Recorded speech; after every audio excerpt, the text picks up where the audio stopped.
Lundi 30 mai 2022, à la une de votre journal de la mi-journée, Coris Bank International a inauguré son nouveau siège à Abidjan ce samedi 28 mai 2022.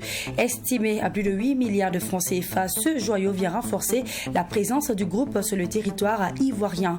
En présence de plusieurs autorités, cette inauguration cadre avec la dynamique de développement de proximité de Coris sur le sol ivoirien. Autopsie de la transition en cours au Burkina Faso. Le mouvement Le Balai Citoyen, en collaboration avec d'autres organisations de la société civile, ont tenu un panel toujours ce samedi 28 mai 2022. Selon le panéliste Bouraïma Ouedraogo, journaliste de profession, la transition actuelle est sur une mauvaise trajectoire et est mal partie pour produire les résultats escomptés. Campagne agricole 2022-2023 placée sous le thème intégration des systèmes de production agricole, pastorale et halieutique pour une sécurité alimentaire et nutritionnelle durable au Burkina Faso. Le lancement officiel a eu lieu ce 27 mai à Gourgou, dans la commune de Tinkodogo. Mesdames, Messieurs, bonjour et bienvenue à toutes et à tous. Direction la Côte d'Ivoire avec l'inauguration du nouveau siège de Coris Bank International qui s'est tenu ce samedi 28 mai 2022 à Abidjan. Ce joyau, selon Coris Bank International, marque les ambitions d'une banque qui s'affirme dans la sous-région et au-delà. Il a coûté pas moins de 8,2 milliards de francs CFA et la cérémonie d'inauguration a vu la présence de Dr Abel Somé, ministre de l'économie, des finances et de la prospective du Burkina. La cérémonie s'est déroulée sous le patronage du vice-président ivoirien Koné Tiemoko et en présence du ministre d'État, ministre ivoirien de la Défense Tiéné Birahima Ouattara, ainsi que du ministre ivoirien de l'économie et des finances Adama Koulibaly. Les détails tout de suite dans ce reportage. Ce joyau architectural qui trône dans la commune de Treichville, dans la capitale ivoirienne, n'est autre que le nouveau siège social de Coris Bank International Côte d'Ivoire. L'inauguration de cet édifice a eu lieu ce samedi 28 mai 2022 devant un parterre d'invités, parmi lesquels le ministre burkinabé de l'économie, des finances et de la prospective. Était aussi présent le ministre ivoirien de l'économie et des finances, Adama Koulibaly, parrain de l'événement, qui représentait également le vice-président de la République qui était le patron. La banque autrement a ouvert en terre de Burni en février 2013. Ce siège marque une autre dans les ambitions que la banque affirme. Le président du conseil d'administration, Diakaria Ouattara, donne des détails sur l'édifice. La construction de ces bâtiments s'imposait comme une nécessité conformément à notre volonté d'offrir à nos clients et partenaires un nouveau cadre bancaire moderne et sécurisé s'inscrivant dans les chantiers de construction et de développement perceptibles à travers la belle ville d'Abidjan. Les travaux de réalisation de cet édifice ont débuté le 30 mars 2019 et ont duré 3 ans. Entièrement financé sur les fonds propres de l'institution, le bâtiment est édifié sur une superficie totale de 1300 m². C'est l'occasion pour nous de remercier tous ceux qui ont œuvré de jour comme de nuit à la concrétisation de ce projet d'un coût total de 8 milliards 225 millions de francs CFA. Coris Bank International Côte d'Ivoire est votre banque et elle s'est faite encore plus belle pour vous accueillir. À moins d'une décennie de présence, Coris Bank International Côte d'Ivoire s'est positionné parmi celles qui comptent dans ce marché majeur de l'espace UEMOA. Ses performances parlent pour elle. La filiale ivoirienne a vu son capital initial de 5,4 milliards de francs CFA porté aujourd'hui à 15,4 milliards de francs CFA. Une dynamique que saluent les autorités de Côte d'Ivoire. Le gouvernement ivoirien, par ma voix, vous félicite pour le dynamisme du groupe et les performances remarquables affichées. Ce siège nous conforte quant aux perspectives promoteuses du groupe et tout le bénéfice qu'il saura certainement tirer de son positionnement et des opportunités de financement des investissements qui s'offrent à lui. Le gouvernement ivoirien, pour sa part, ne ménagera aucun effort pour encourager et soutenir l'implantation du groupe qui contribuera à travers son réseau à relever le taux de bancarisation en Côte d'Ivoire. Pour le maire de Treichville, François Amicha, le choix de sa commune est un honneur. J'adresse ma gratitude, ainsi que celle du conseil municipal et de nos braves populations, à Monsieur le Président du groupe Coris et à l'ensemble de ses collaborateurs pour leurs efforts dans le cadre de leur stratégie d'implantation dans notre pays et visant à offrir un service de qualité avec des produits adaptés et personnalisés à tous les clients. Après les discours, la coupure de ruban, arrive donc le moment de la visite des locaux proprement parlés. Édifié sur une superficie totale de 1300 mètres carrés, le bâtiment comprend un rez-de-chaussée, une mezzanine, 7 étages, une salle de marché ultramoderne, un hall clientèle de plus de 60 mètres carrés avec plusieurs guichets. La banque Autrement, à travers ce siège, dénote de l'évolution constante qu'elle a su maintenir. Elle compte parmi le top 7 des banques en Côte d'Ivoire. Des ambitions que le ministre ivoirien de l'économie et des finances, Adama Coulibaly, saluera en signant le livre d'or, dernier acte de cette visite.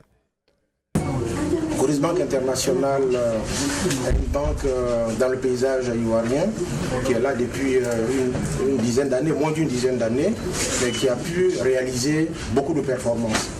Ce que nous souhaitons, c'est que la banque puisse étendre son réseau à l'intérieur du pays pour devenir une banque de proximité, pour véritablement accroître le taux de bancarisation que le gouvernement souhaite effectivement être levé, que toutes les populations puissent avoir accès aux services bancaires. Et je pense que Coris Bank, avec son potentiel, peut contribuer à cela. Coris Bank International Côte d'Ivoire continue son implantation. Son directeur général a d'ailleurs annoncé l'ouverture prochaine de 5 nouvelles agences à l'intérieur du pays et bien d'autres à Abidjan pour plus de proximité. Toute chose qui renforcera des performances déjà remarquables. Après l'inauguration du joyau d'Abidjan, les yeux sont rivés vers une autre très attendue, notamment celle de Ouagadougou. L'inauguration du siège de la banque leader au Burkina Faso est prévue pour 2023. Cette brève information avant de poursuivre ce journal. La région du Centre-Ouest vient de subir sa première attaque terroriste. En effet, le poste de la gendarmerie de Tiogo dans la province du Sanguier a été frappé ce samedi 28 mai 2022 aux environs de 19h par des hommes armés non identifiables selon un communiqué du gouverneur de la région, Irène Coulibaly. Le bilan humain fait état de morts et de 2 blessés.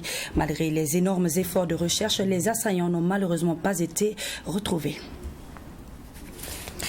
Et puis toujours dans cette même optique, le mouvement Le Balai Citoyen avec d'autres organisations de la société civile ont organisé ce samedi 28 mai 2022 à Ouagadougou une conférence publique placée sous le thème « Quelle trajectoire pour la transition ?» Un thème qui a été développé par le professeur Abdulkarim Saïdou, politologue, et les journalistes Bouraïma Ouedraogo et Abdoulaye Bari. Pour ces panélistes, la transition est sur une mauvaise trajectoire. Il est donc nécessaire de rectifier le tir. Les détails avec Abdoulrahim Nini. C'est une trajectoire du chaos. La transition actuelle est sur une mauvaise trajectoire et est mal partie pour produire les résultats escomptés. C'est l'avis du panéliste Bouraïma Ouedraogo, journaliste de profession. Pour lui, au cours des 4 derniers mois, depuis donc l'avènement du MPSR, la crise sécuritaire s'est accentuée. Sur le plan politique, il estime qu'on assiste à la militarisation du pouvoir et à la restauration du régime déchu en 2014. Les forces armées n'ont jamais eu autant mal à leur cohésion qu'aujourd'hui. Autre élément, c'est qu'on assiste à une communication chaotique et parfois mensongère, souvent des omissions volontaires qui trahissent l'absence de transparence qui devrait caractériser cette transition. Il serait illusoire d'espérer encore un redressement de la situation nationale avec la transition telle qu'elle est engagée aujourd'hui. Le mythe est tombé. Le pouvoir militaire n'est ni plus compétent, ni plus intègre, ni plus légitime et capable d'engager la restauration de la sécurité et la refondation de l'État. Cette analyse de la situation conforte l'avis du professeur Abdulkarim Saïdou, qui estime qu'un régime de transition est fragile pour gérer une situation de crise. Le régime démocratique, par contre, dispose de moyens plus appropriés selon son argumentation. Le régime de transition, il est vulnérable. Vous voyez la situation en Guinée, la situation au Mali. Parce que dès qu'il y a un coup d'État, vous avez les sanctions internationales. Vous êtes sous la tutelle internationale. Le régime de transition a également des finances très difficiles. d'un point de vue financier, puisque vous avez constaté qu'au Burkina Faso, le MCC, par exemple, le Millennium Challenge, qui accompagne le Burkina, a arrêté, et certains pays également ont arrêté leur coopération avec le Burkina, voilà, suite justement au coup d'État. Bouraïma Ouedraogo estime qu'il n'est pas encore tard pour rectifier le tir. Il propose que le pouvoir soit remis aux civils et que les militaires retournent au front. La remise pacifique du pouvoir à un civil désigné par consensus par l'ensemble des forces vives de la nation, la relecture consensuelle de la charte de la transition, la dissolution du gouvernement et la mise en place d'une équipe resserrée, la dissolution de l'Assemblée législative de la transition et la mise en place d'une assemblée plus réduite, plus consensuelle. Le retour des militaires au front et dans les casernes. C'est la seule voie qui nous reste pour stopper la descente aux enfers de notre pays. Abdoulaye Bari, quant à lui, ajoute qu'il faut une véritable cohésion et un engagement patriotique de tous pour mener efficacement la lutte. Pour lui, les autorités doivent donner l'exemple et exprimer une vision claire. Pour que le peuple se mette en branle comme un seul homme pour une cause, il est indispensable que la vision soit claire. La question qu'on se pose, où voulons-nous aller? Que voulons-nous faire ensemble? Le deuxième élément, à mon avis, c'est l'exemplarité donc du leadership politique. Ce panel est organisé par le Balai citoyen, le mouvement panafricaniste, le cadre 2 heures pour nous, 2 heures pour Kamita, Afrikaba et l'association Wensong Sida. Le secrétaire exécutif du mouvement Le Balai citoyen se dit satisfait des communications et invite les Burkinabés à s'engager pour sauver le Faso. L'heure était à la mobilisation ce samedi 28 mai 2022 au ministère en charge des Affaires étrangères pour ce deuxième mois de l'opération Mon acte patriotique pour ma ville. Les agents du dit ministère avaient en charge l'assainissement de l'avenue Wari Boumedienne. Du rond-point de la Femme à l'avenue Kwame Nkrumah, caniveaux et chaussées ont été nettoyés. À noter que l'opération Manamana, lancée le 30 avril dernier par le chef du gouvernement Albert Ouedraogo, se tient chaque samedi dernier du mois. Cette opération d'assainissement vise à promouvoir les travaux d'intérêt commun et la solidarité entre les populations. Le point, c'est avec Mickaël Tougri. Voici à quoi ressemblait ce caniveau ici à l'avenue Wari Boumedienne. Des sachets, des feuilles mortes, de la terre avaient pratiquement recouvert le caniveau. Après le passage du personnel du ministère en charge des Affaires étrangères, l'ouvrage d'évacuation des eaux de pluie est débarrassé des ordures. Cette opération d'assainissement des caniveaux et de la voirie s'inscrit dans le cadre de l'opération Mon acte patriotique pour ma ville. C'est un acte citoyen de lutte contre l'insalubrité. Mais je pense qu'au-delà de ce combat, dont le résultat direct est l'assainissement total, il y a toute la symbolique de rassemblement et d'union autour d'une problématique partagée, qui est l'insalubrité dans nos villes. Mais je dirais qu'au-delà même, ce résultat que nous cherchons, l'opération Manamana nous ramène à nous unir contre d'autres problèmes. Vous savez que nous sommes en lutte contre le terrorisme depuis un moment. Le personnel du ministère en charge des Affaires étrangères avait en charge de rendre propre l'avenue Wari Boumedienne et ses rebords. L'opération de salubrité qui a commencé ici au rond-point de la Femme s'est achevée sur l'avenue Kwame Nkrumah. Pendant plus de 2 heures, le personnel du ministère a pu renforcer son engagement patriotique et citoyen, un autre objectif de cette journée consacrée à la lutte contre l'insalubrité. Le ministère en charge des Affaires étrangères a la charge donc de s'occuper de la salubrité de cette rue-là, qui va du rond-point, on va dire de l'évêché, voilà, la place de la Femme, jusqu'à la station Total vers sur Kwame Nkrumah. Pour moi, l'engagement est assez total et je pense qu'au fil du temps, tous les jeunes, toutes les femmes des villes et des villages de Burkina vont se mettre ensemble pour s'attaquer à ce problème. Donc s'unir chaque samedi du mois pour donner un signal, c'est un symbole de notre volonté de rester rassemblés unis face aux défis majeurs. L'opération Manamana, lancée le 30 avril dernier par le chef du gouvernement burkinabé, Albert Ouedraogo, se tient chaque dernier samedi du mois. Cette opération d'assainissement vise à promouvoir les travaux d'intérêt commun, la solidarité entre les populations. Et c'est parti pour la campagne agricole 2022-2023. Plus de 5 millions de tonnes de céréales, plus d'1 million de tonnes de cultures de rente et plus de 800 000 tonnes de cultures vivrières. Ce sont là les objectifs que se fixe le département d'Innocent Kiba pour cette campagne afin de booster le manque occasionné par la saison pour la saison dernière. Intégration des systèmes de production agricole, pastorale et halieutique pour une sécurité alimentaire et nutritionnelle durable au Burkina Faso. Voici là le thème retenu pour cette année et le lancement officiel a eu lieu ce 27 mai à Kourgou, commune de Tenkodogo dans la région du centre-est. Reportage signé Alexis Wenkouni Belemnaba.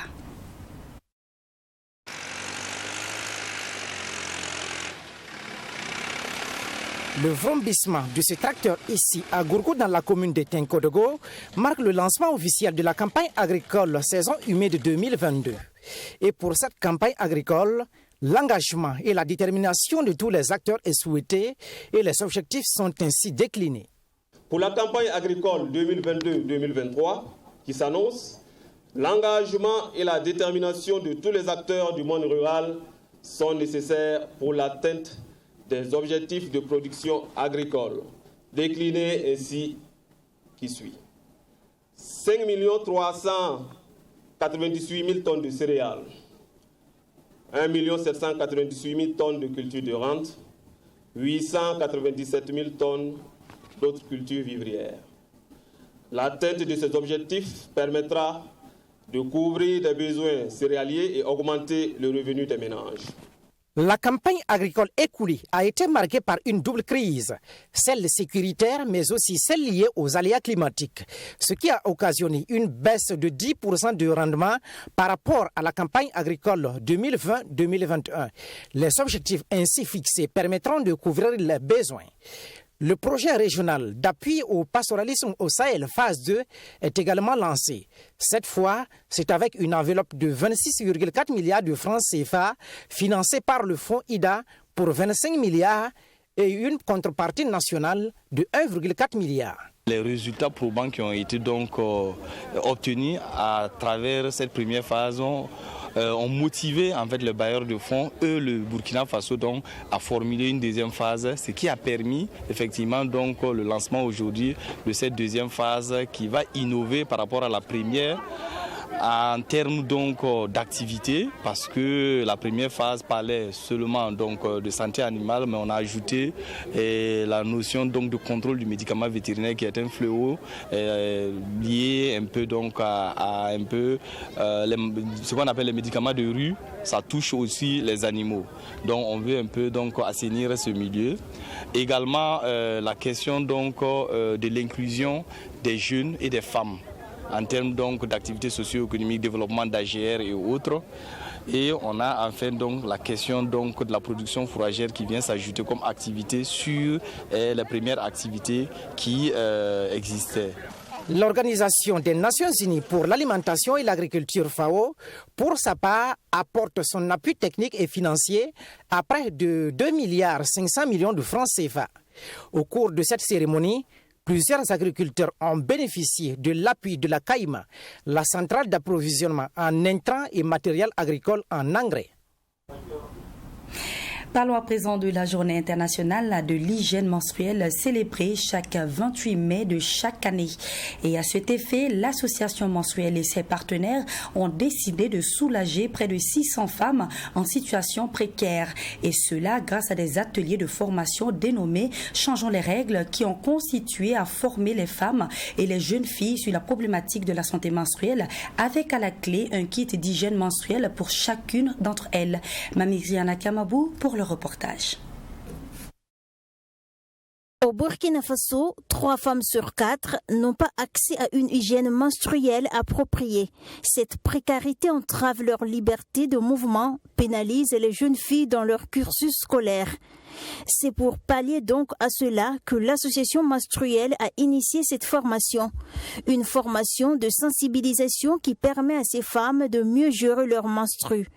Toutes mères de famille, elles ont appris une nouvelle méthode qui leur permette non seulement de mieux se protéger, mais aussi de protéger l'environnement dans lequel elles vivent. Pour les périodes des menstrues des femmes, et en vue d'éviter l'utilisation du coton, qu'on utilise généralement lorsqu'on est en période de règles.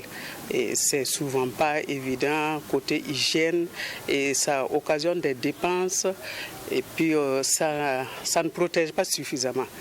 Et aussi côté nature, ça pollue la nature également parce que c'est des déchets. Pour la présidente de l'association, nombreuses sont ces femmes qui ignorent l'existence d'une journée dédiée à la cause menstruelle.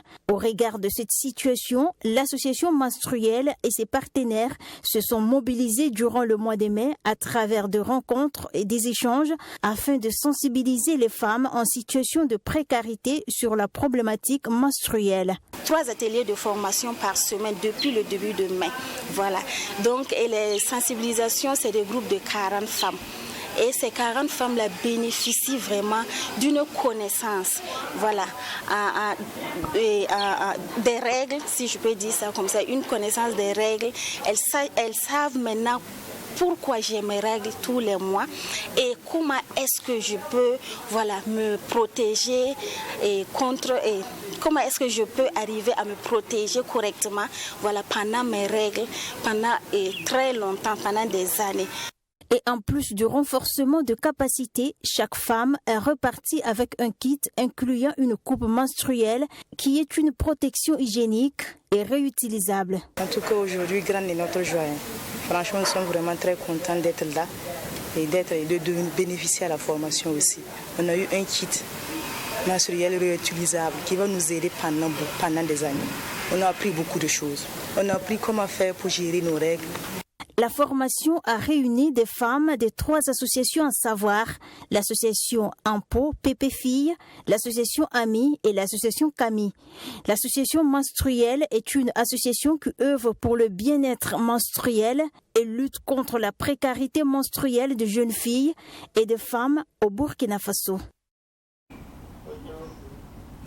13e édition de la journée de l'intégration à l'Université de l'Unité africaine, UUA, organisée ce samedi 28 mai 2022.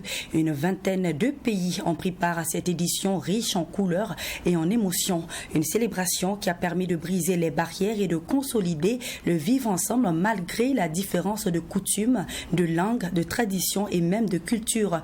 Le président du conseil d'administration a invité les dirigeants des pays africains à travailler dans ce sens. Mamedirana Kamabou nous en dit plus. La journée de l'intégration africaine à l'Université de l'Unité africaine a toujours été l'occasion d'une parade de différentes nationalités qui vivent dans cet espace et à moi. Et l'année 2022 n'a pas dérogé à la règle. Le Bénin, le Togo, la Côte d'Ivoire, le Sénégal, le Tchad, la RDC, la Jordanie, l'Espagne, les États-Unis ou encore le Burkina Faso, ce sont une vingtaine de pays qui ont représenté leur communauté en ce jour. Les représentants de chaque pays ont présenté ce qu'ils avaient comme accoutrement caractéristique de leur culture, mais aussi certains objets faisant partie de leur quotidien. Tout ceci au cours d'une courte marche circulaire ouverte par le porteur du drapeau du pays. Un défilé suivi d'un concours de danse. Et au résultat, c'est le Nigeria qui a remporté cette 13e édition.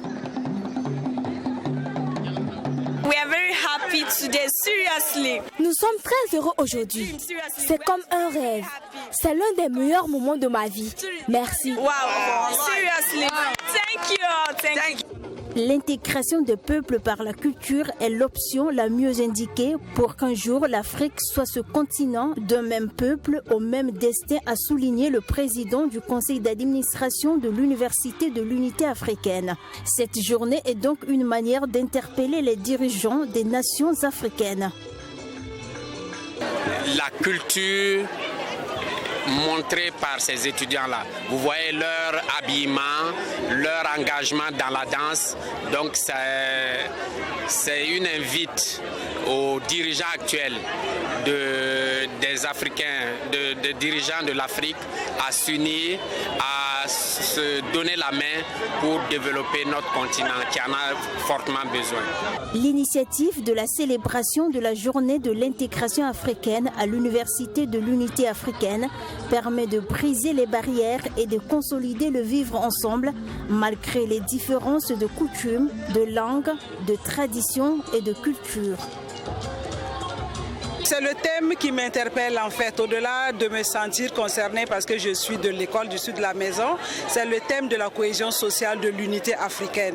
Je pense qu'aujourd'hui c'est un thème qui est fondamental, qui doit interpeller tout le monde, à nous unir, à nous donner la main et à apprendre à vivre ensemble. La journée de l'intégration africaine à l'Université de l'Unité africaine, c'est aussi le volet exposition. Des différentes recettes culinaires ont été présentées à l'occasion. Voilà, et puis composé de 14 titres, le nouvel album de l'artiste musicien Sanabob a vu le jour ce vendredi 27 mai 2022 à Ouagadougou. Dénommé Yiki, ce nouvel album composé de 14 titres a été dédicacé en présence des hommes de médias.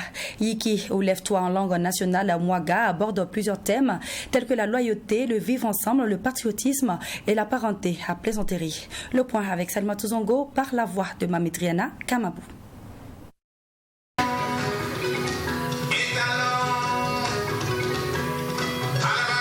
Composé de 14 titres, Yiki ou Lève-toi en langue nationale morée, c'est le titre du nouvel album de l'artiste et musicien Sanabob. L'artiste, à travers cette nouvelle production artistique, veut s'inscrire dans la continuité, celle de conscientiser les masses populaires pour un changement de comportement qualitatif.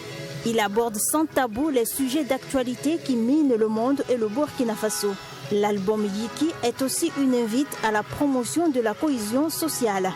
La royauté, le patriotisme, la parenté à plaisanterie sont également les thèmes abordés dans cette nouvelle œuvre discographique.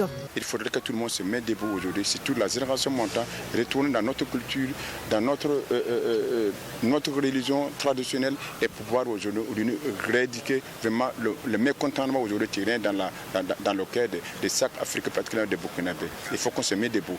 Parce que ton voisin, c'est ton sauveur. Le Burkina Faso a besoin de le morceau engagé. Ils ont besoin des engagements nous actifs aujourd'hui pour pouvoir dire ce que ne va pas. C'est mon pays.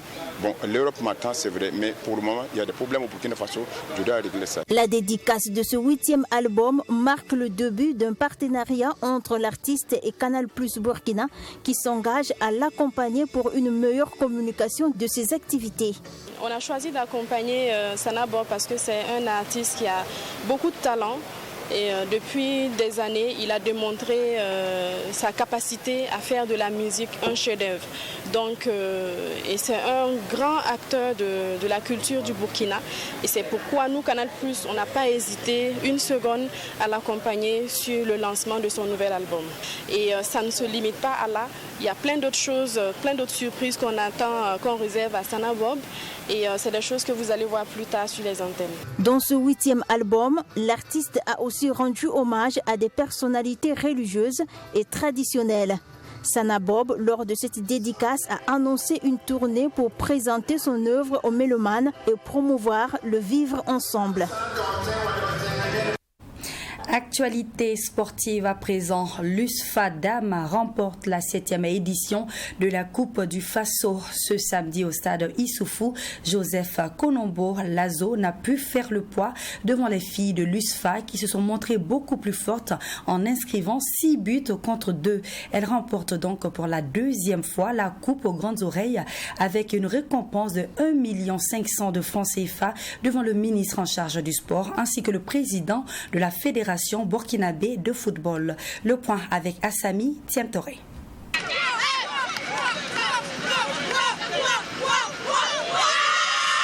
USFA Dame fait le doublé cette saison. Après avoir remporté le championnat national, c'est la Coupe du Faso qu'elle s'adjuge pour clore la saison. Pour cette finale face à Azo, elles se font cueillir dès les premiers moments par Fadilatou Tarnagda qui ouvre la marque matinalement. Après ce but, Youssoupha Dam se réveille et 5 minutes plus tard, Winkou Nissara remet les deux équipes à parité suite à ce corner. Pris par le découragement, Azo va baisser les bras et Youssoupha en profite. Winkou Nissara, esselé, reçoit un centre de Balkissa Sawadgo et donne l'avantage à son équipe. Elle inscrit son doublé seulement après 30 minutes de jeu. 5 minutes plus tard, suite à ce corner de Balkissa, Maïmouna Tao inscrit le troisième but de Youssoupha Dam. Et à quelques minutes de la pause, Winkou Nissara profite d'une erreur défensive de Azo pour mettre le KO et inscrire son triplé. De retour des vestiaires, Lala Traoré, entré en seconde période, plante le 5e but. Dans la foulée, Alimata Ouedraogo de Azo à la 73e minute réduit la marque. Malgré ce réveil, les filles de l'USFA gardent leur vivacité. À la 80e minute, Mouniratou Compaoré donne le coup de grâce à Azo. Score final 6-2 pour USFA Dam qui remporte la Coupe du Faso. Bon, c'était pas prévu, c'est un championnat. Nous, on s'est mis des objectifs. On a travaillé pour ça. Et au fur et à mesure des matchs, au fur et à mesure qu'on gagnait des matchs, l'objectif montait. D'abord la Coupe, le championnat qu'on a remporté. Après, il y avait nos défis qui étaient la Coupe du Faso que nous venons de remporter ce soir. Ça a été... J'ai tiré un gros chapeau aux joueuses qui n'ont pas démérité, qui ont passé beaucoup de difficultés, beaucoup de sanctions. Voilà, parce qu'il faut reconnaître que aussi la discipline a joué pour beaucoup. Du côté de Azo, le coach dit être satisfait du parcours de l'équipe pour cette saison. Selon lui, au vu de la prestation de ses joueuses, elles auront leur mot à dire la saison prochaine. Pas du tout, je ne suis pas découragé. On ne perd jamais en jouant au foot, quel que soit le résultat. Voilà, il faut savoir prendre la défaite du bon côté et puis travailler à réussir le niveau. Bon. Voilà, championnat, nous avons été 5e, Coupe du Faso 2e, bon, avec des jeunes joueuses qui sont en classe d'examen. Bon, donc on n'a vraiment pas eu le temps de s'entraîner comme l'année dernière, mais bon, je pense que ça va aller pour les années à venir. Présent à cette finale, le ministre en charge des sports et le président de la Fédération burkinabé de football apprécient l'ensemble de la saison. Pour eux, ces filles pourront représenter valablement le pays à la prochaine Coupe d'Afrique des Nations féminine. C'était un match très ouvert. C'est vrai, le score était un peu sévère, 6-1 en faveur de l'USFA. Et je peux dire, mais il y avait quand même de très belles actions et du fair play. Donc bravo vraiment à l'USFA, l'équipe championne. Vous savez que le football féminin aujourd'hui est pris en charge par la FIFA, la CAF, comme étant un élément du futur. Chez nous aussi, c'est un élément du futur. Donc nous allons nous battre pour offrir aux femmes un bon cadre, certainement de meilleures aussi rémunérations, comme vous l'avez demandé. Mais il faut nous donner le temps de bien faire. Et je pense que cette CAN à laquelle nous participons pour la première fois, je pense que ça va être certainement le grand déclic pour le développement du football féminin au Burkina Faso. Youssoupha Dam est donc la reine de cette saison sportive et participera à la Ligue des champions africaine version féminine. Comme quoi, on dit souvent que dans la vie, aucun succès n'est jamais final, aucun échec n'est jamais fatal. Seul le courage de continuer compte. Voilà qui met fin à cette édition de la mi-journée. Merci de nous avoir suivis. Prenez grand soin de vous et à demain.